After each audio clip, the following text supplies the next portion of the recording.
Assalamualaikum warahmatullahi wabarakatuh. Selamat datang kembali di channel Avandi Studio. Pada kesempatan kali ini saya akan melanjutkan proyek kita sebelumnya yaitu penerapan join pada VBNet dan akses. Bagi teman-teman yang sebelumnya belum melihat video dalam saya merancang tampilan user interface, bisa dilihat di video sebelumnya yang part 1. Oke, sebelum kita melakukan implementasi, kita buka dulu database kita. Di sini ada sedikit penambahan field, yaitu yang ada di tabel kelas. Di tabel kelas kita tambahkan satu field yaitu status. Ya, kita tambah satu field namanya status untuk memberikan status mahasiswa apakah dia aktif, TO atau cuti. Untuk data tab-nya panjangnya 10. Ya, kita save.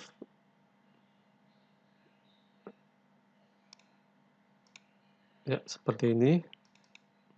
Ini untuk mahasiswa, sebelumnya kita sudah buat file-nya. Kemudian kalau sudah kita masuk ke tab Database Tools, kita pilih Relationship. Ya, di sini saya menggunakan akses tahun 2019 ya. Kita klik Show Tables, kemudian kita add tabel kelas dan tabel master mahasiswa. Ya, ini terus kita hubungkan, ya, dihubungkan seperti ini. Ini yes, ya, seperti ini. Kemudian kita pilih Enforce Referential Integrity. Terus oke. Untuk relationship type-nya one to many. Oke, ini sudah berhasil terhubung. Selanjutnya kita buka tabel master mahasiswa. Kita isikan data mahasiswa. Untuk datanya cukup kita isikan name, nama, dan tempat lahir saja. Karena kita sebenarnya cuma butuh name dan nama saja. Untuk timnya itu ada 12 karakter seperti ini. Ini 18 ini menandakan tahun masuknya. Ini nama mahasiswanya, misalkan Abdul Aziz Ikhwani. Ini misalkan Cilacap. Cukup 3 data aja yang kita isi. Terus ini 3, ya ini.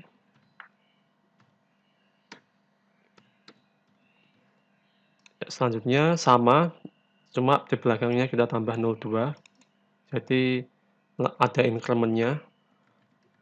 Misalkan namanya Adinda Reza. Ini Semarang. Selanjutnya ini untuk kelas yang pertama, misalkan 0 itu menandakan kalau dia kelas A. Terus kita tambahkan lagi. Di sini kita ganti 0-nya jadi 1, itu menandakan kalau dia kelas B. Kemudian kita isi di sini.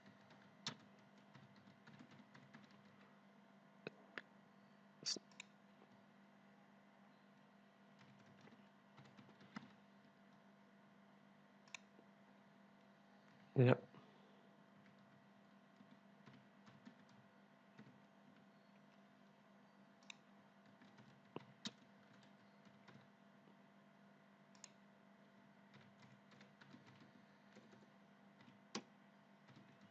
Ya, ini untuk data mahasiswa sudah kita isi.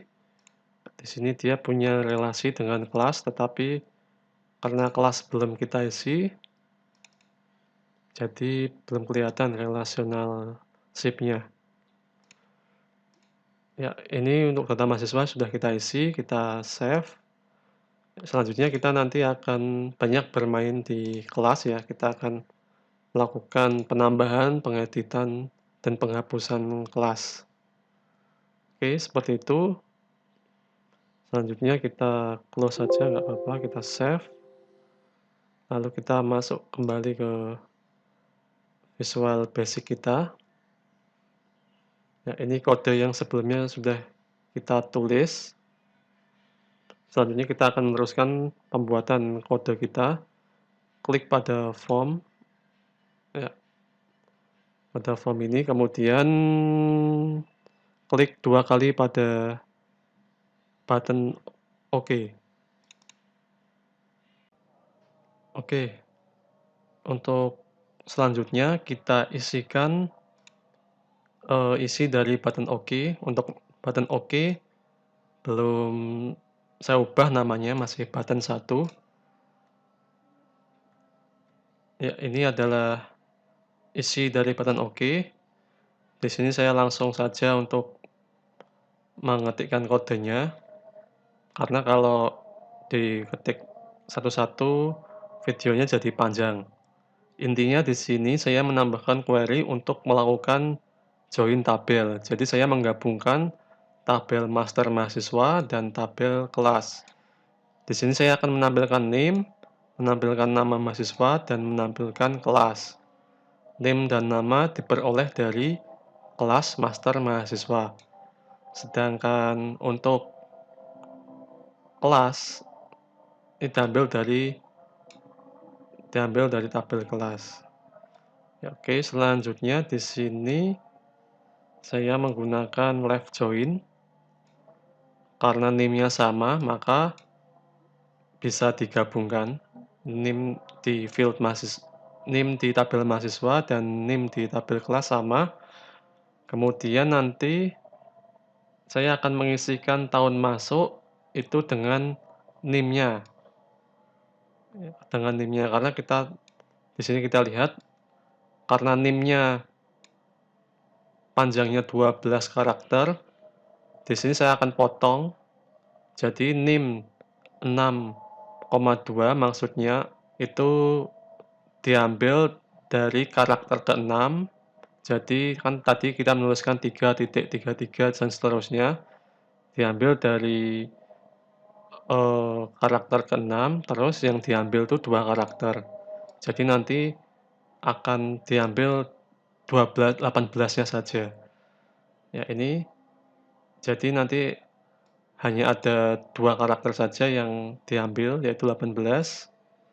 Ini order by name, diurutkan berdasarkan name.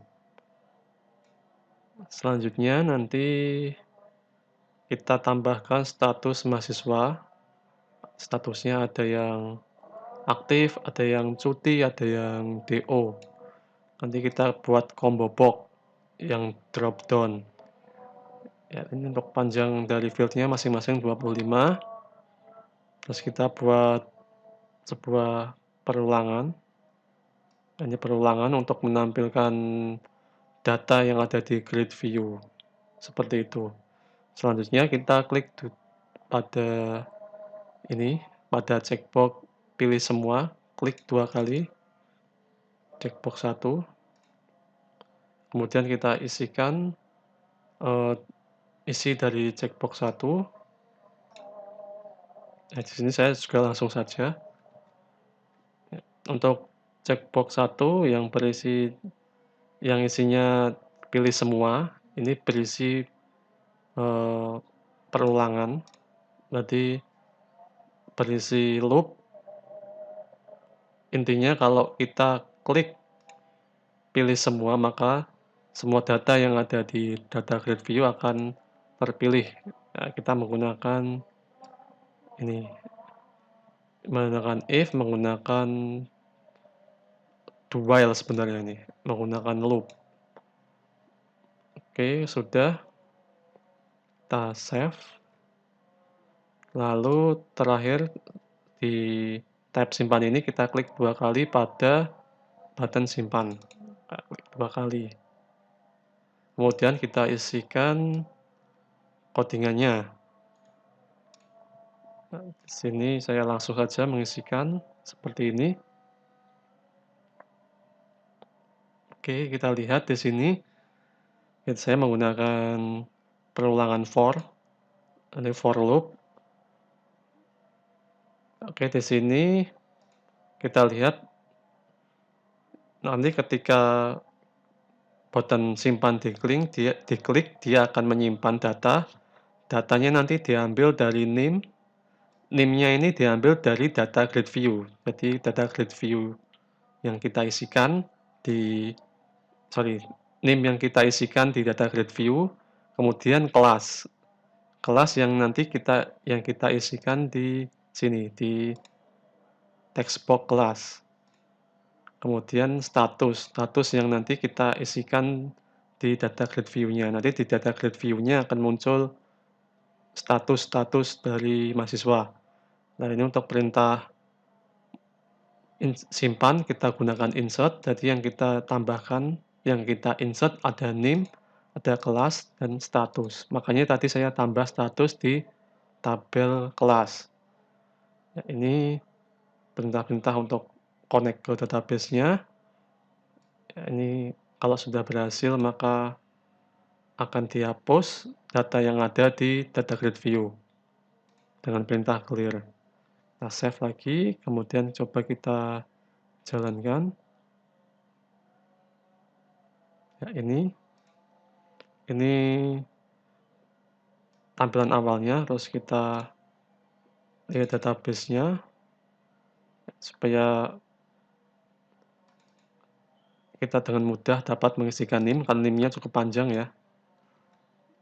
Terus kita masukkan di sini. Terus kita oke. Ya. Nanti yang akan diambil cuma karakter 18 ini. Diambil dari 6, 2 karakter. Terus kita tambahkan, misalkan di sini NIM-nya ini sama aja.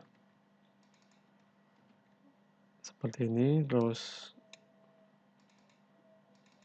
ini Abdul Aziz.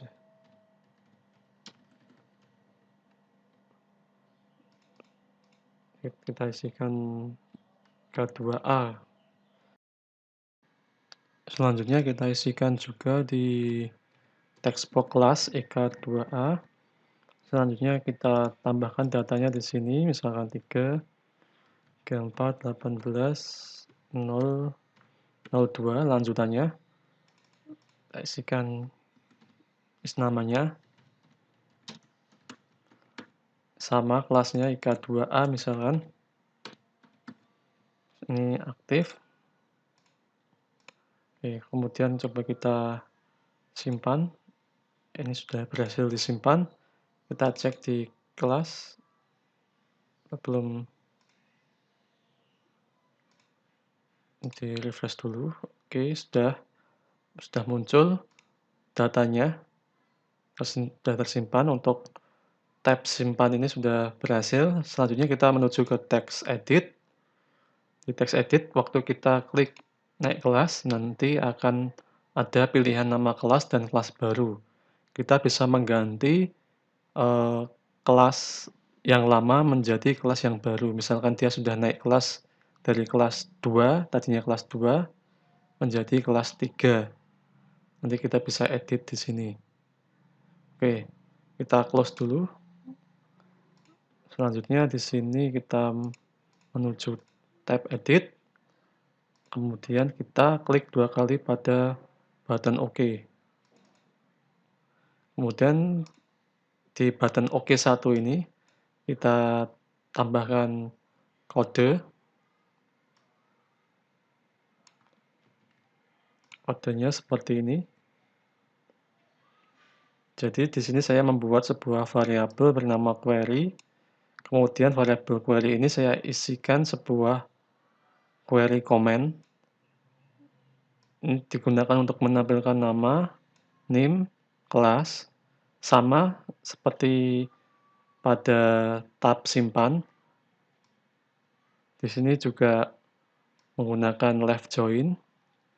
Tetapi di sini dia ditampilkan berdasarkan kelasnya. Jadi ketika kita mengisikan nama kelas misalkan IK2A, maka data yang akan tampil adalah data dari mahasiswa IK2A. Ya, di sini. Datanya data IK2A. Kemudian di sini kalau name, klik 2 kali. Kalau name sama, kodenya sama seperti di button OK1, untuk button OK2 juga sama kodenya, hanya saja di sini kita carinya bukan berdasarkan kelas, tetapi berdasarkan name. Di sini pakai M, kemudian diisi name, seperti ini. Ya, mname, kemudian di sini kita isikan txname, seperti ini. Jadi nanti yang ini itu ditampilkan berdasarkan kelas, kalau yang bawah yang name ditampilkan berdasarkan name. Coba kita running, masuk ke tab edit, naik kelas, misalkan di sini IK 2A, ya, tampilannya seperti ini. Kemudian coba kalau status mahasiswa, name-nya kita masukkan. Ini tampilannya seperti ini. Nah, ini sama, jadi ini dicari berdasarkan name. Kalau yang ini dicari berdasarkan kelas. Seperti itu. Berikutnya, untuk dapat melakukan edit data, kita akan memberikan sebuah fungsi pada button ubah. Ini kita close dulu. Kemudian kita klik pada button ubah. Kemudian kita tambahkan kodenya. Ya. Di sini saya menggunakan parameter. Ada parameter kelas sebelum, ada parameter kelas. Jadi ini kelas sebelum naik kelas, ini kelas setelah naik kelas. Kemudian di sini ada parameter name dan parameter status. Untuk mengupdate, seperti biasa kita gunakan perintah update. Perintah update menggunakan set. Kemudian di sini di mana kelas sebelum dia naik, and name, dicocokkan dengan name-nya. Oke, kemudian kita coba running. Di sini naik kelas, misalkan di sini tadi kelasnya IK 2A, kita klik OK. Terus kita cek dua mahasiswa ini, lalu kita tambahkan kelas baru, misalkan dia naik ke kelas IK 3A, lalu kita klik button ubah. Ya, ini sudah berhasil diupdate ya. Selanjutnya kita cek apakah sudah berhasil datanya masuk. Coba kita ganti nama kelasnya menjadi kelas IK 3A. Ya, ini sudah berhasil. Jadi kelas dari mahasiswa Abdul Aziz sama Dinda Reza ini sudah berganti, sudah naik menjadi IK 3A. Oke, kita close. Selanjutnya kita tambahkan fungsi di tab hapus. Ya, ini cuma digunakan untuk menghapus kelas ya. Selanjutnya klik pada button hapus. Kita klik pada button hapus. Tapi sebelumnya supaya lebih mudah, karena di sini button hapus belum saya ganti namanya, masih button 2. Ya, ini diganti dulu namanya menjadi btn hapus. Oke, sudah. Kemudian klik 2 kali pada button hapus. Selanjutnya kita tambahkan kodenya. Untuk kode dari program kita di video kali ini, nanti source code-nya akan saya tambahkan di link deskripsi yang ada di bawah. Jadi source code-nya akan saya sertakan juga. Nanti bisa dilihat di deskripsi yang ada di bawah video ini. Oke, di sini Di sini saya akan menghapus kelas, tetapi tidak hanya menghapus kelasnya saja, tetapi juga menghapus isinya, yaitu NIM dan status mahasiswa. Oke, kita langsung saja run. Kita klik hapus, kemudian masukkan nama kelasnya IK3A. Klik hapus, ya ini all row deleted.